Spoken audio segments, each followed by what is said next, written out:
the Borgin disappeared into a back room. Harry waited for a minute in case he came back, then, quietly as he could, slipped out of the cabinet, past the glass cases, and out of the shop door. Sniffly out. Clutching his broken glasses to his face, Harry stared around. He had emerged into a dingy alleyway that seemed to be made up entirely of shops devoted to the dark arts.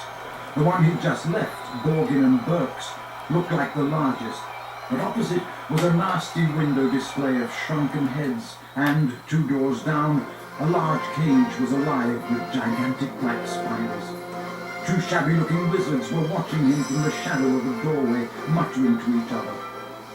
Feeling jumpy, Harry set off, trying to hold his glasses on straight, and hoping against hope that he'd be able to find a way out of here.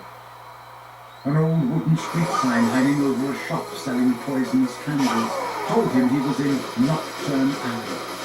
This didn't help, as Harry had never heard of such a place. He supposed he hadn't spoken clearly enough through his mouth full of ashes back in the Weasley's fire. Trying to stay calm, he wondered what to do. "Not last time, my dear," said a voice in his ear, making him jump. An aged witch stood in front of him, holding a tray of what looked horribly like whole human fingernails. She leered at him, showing mossy teeth. Harry backed away. "I'm fine, thanks," he said. "I'm just..." "Harry! What do you think you're doing down there?" Harry's heart leapt. So did the witch.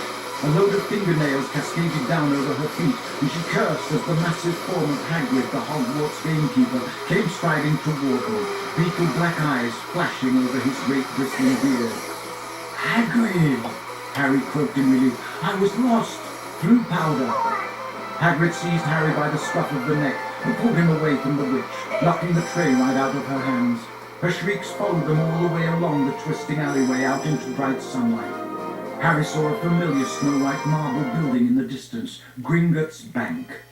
Hagrid had steered him right into Diagon Alley. "You're a mess," said Hagrid gruffly, brushing soot off Harry so forcefully he nearly knocked him into a barrel of dragon dung outside an apothecary.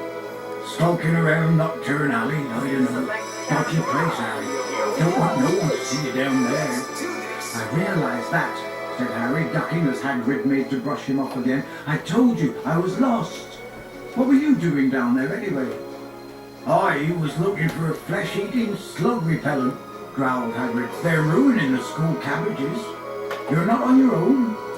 "I'm staying with the Weasleys, but we got separated," Harry explained. "I've got to go and find them."